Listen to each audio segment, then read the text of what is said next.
Hello everyone, Hobbyist here. We are back at it again with another Nemesis tutorial guide. Last time we covered the Convict, but this time we are going to be covering the Bounty Hunter. If you chose not to go with the Scout inside of Basic Nemesis, this is the alternative character choice that you can go with. The real question is, why would you want to pick this character? Well, here's how her kit works. So interaction-wise, before we even get into the meat and potatoes of the Bounty Hunter's kit, you are going to be the one who has the cuff keys if the Convict is in the game instead of the Soldier, meaning that you have a lot of bargaining power.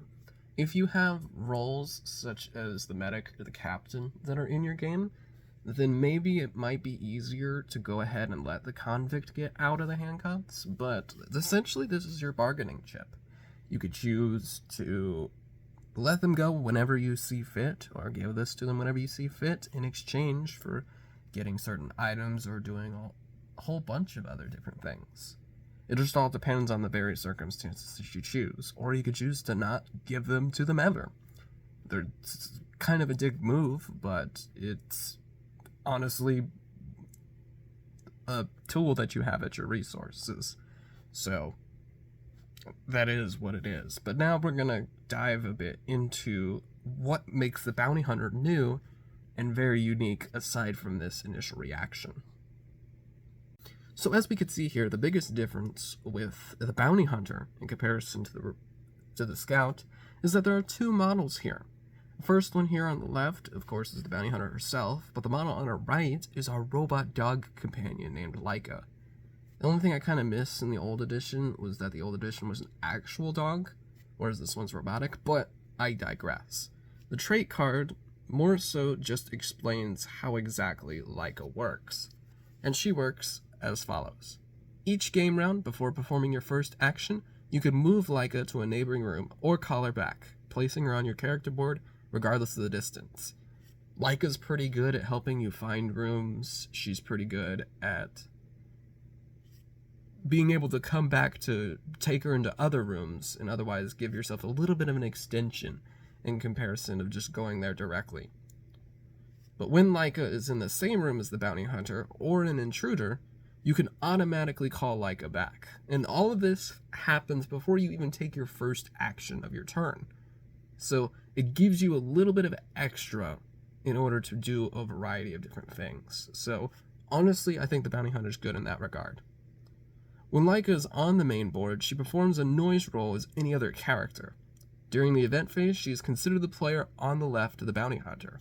This is all very important when it comes to things like two characters being in the same room during noise rolls, who suffers the consequences of the encounter, and a whole bunch of other stuff. So Laika can be just as much of a deadly hindrance as much as she is able to just go around and search for rooms and stuff for you. More importantly, Laika ignores fire, so Laika can never take fire damage, and Laika will never be attacked by intruders. Honestly, really good stuff. Again, it's that extra arm that allows you to do a whole bunch of different things that can make it way easier to get access to different resources at different times. So honestly, this trait card, again, it's really good. It makes the Bounty Hunter super unique, and honestly, I might say that in certain regards that she is by far better than the Scout. But we will come back to the Scout at a later point, because now we're going to be going over the actual items that the Bounty Hunter starts off with. So the Bounty Hunter starts off with a regular 247 rifle. It just has 5 ammo, doesn't do anything else. It's just pretty much a standard weapon.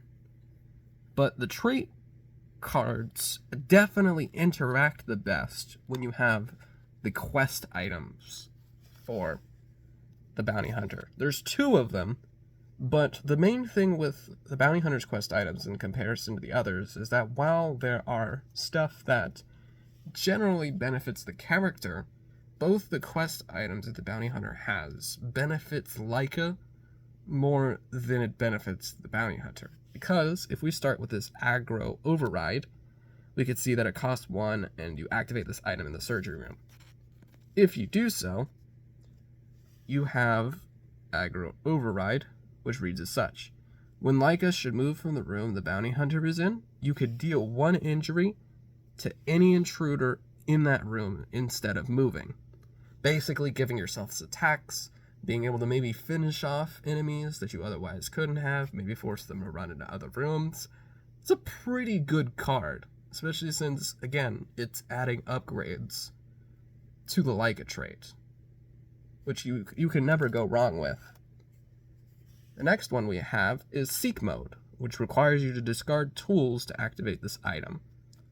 And when you do so, it says, apologies, that you can perform a search action in the room with Laika. Afterwards, Laika returns to the Bounty Hunter's character board. So being able to do extra attacks with Laika and then also being able to search with her is incredibly awesome and useful.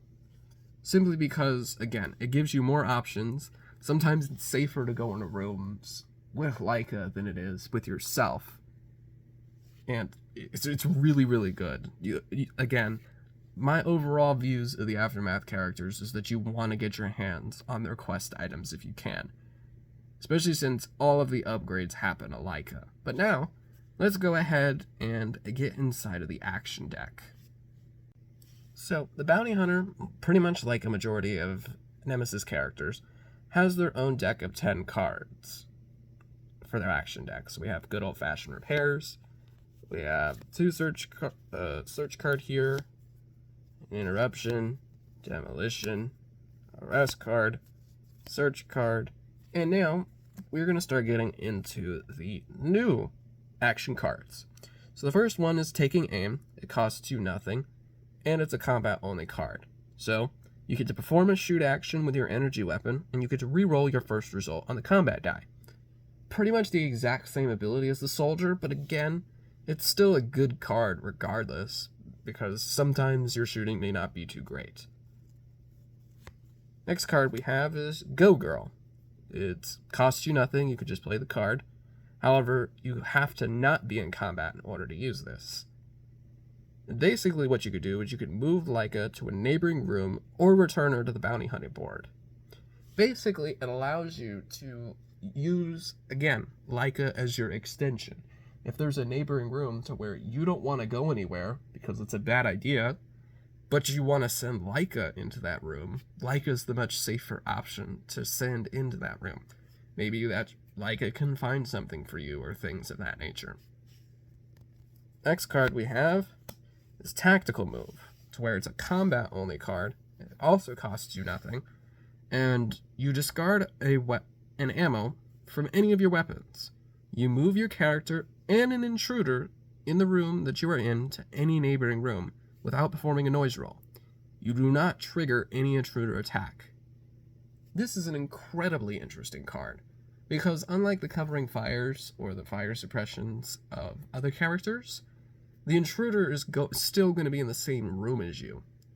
However, if you're able to plan it correctly, to where you have somebody going before you or after you that will take the damage, or is trying to leave the room, well, they have no other choice. They either risk getting attacked, or they stay in the room, and player turn order might dictate what it is of who prioritizes getting attacked instead. So this one's a pretty tricky card. And then the last one we have is a combat-only card. It's kind of played as a reaction, and it's Sentinel. Play if only Laika is on the Bounty Hunter board. Discard this card to ignore a surprise attack. Pretty good. Like it a whole lot. Second one, however, it's a little bit rough. Discard this card when an intruder attack would kill you. Remove Laika, both the trait card and miniature, from the game to ignore this attack. Basically, what made this a whole lot sadder is that this used to be the actual dog.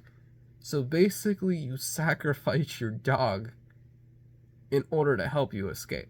But even as sad and as morbid as that sounds, especially because trust me, the old model was a dog, so it made it a little bit worse, is that it's only as a very, very dead last resort. It's only when it would actually kill you when you could then use the reaction. It's not you just immediately sacrifice the dog and you survive. Say, like, the deactivation module of the android or the armor from the soldier. So, you have a lot of very good protection options when it comes to the Bounty Hunter. But overall, in my personal opinion, the easiest and most obvious thing about the Bounty Hunter is that if you take out Laika, or you make it to where Laika's not as useful, then that's where you severely cripple the Bounty Hunter. So that's honestly the biggest con of this character, is that yes, she has an extension, yes, she can be incredibly useful, but the fact that everything is upgraded specifically towards Laika and using Laika as an extension is also the biggest weakness of said character. So you have to be very careful, both from a player side of making sure that Laika doesn't get used a whole lot, especially in dangerous situations, but also as the Bounty Hunter, make sure that you always have Laika available to you, whether it's towards you as a defensive measure, or whether it's going out and searching in different rooms and things like that. But other than that, make sure you guys leave your comments down below, and I will see you guys in the next video.